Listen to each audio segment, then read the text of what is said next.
তুমি কোথায় গিয়েছিলে? ভাবির হাত কেটে গেছিল তো নিয়ে একটু ডাক্তারের কাছে গেছিলাম।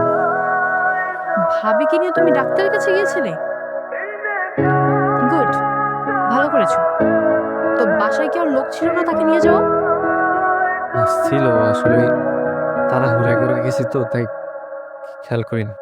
তো তোমার ফোন কেন বন্ধ ছিল? আমি আসলে জানি না ফোনটা যে কখন বন্ধ হয়ে গেছে, বলতে পারি না।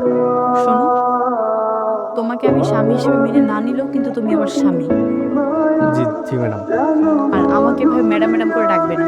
তাহলে কি বলে ডাকুন? বউ বউ বলে ডাকুন? বউ না, তুমি আমাকে নাম ধরে ডাকবা। ওকে? হ্যাঁ, কি কোন নাম ধরে ডাকলে আমার একটু লজ্জা করে। এদিকে ভালো ম্যাডাম বলে ডাকুন, সমস্যা নেই। আই গোলাম, গোলাম। ওই যে শাশুড়ি আমার মনে ডাকতেছে, আপনি থাকেন, আমি একটু যাই, হ্যাঁ।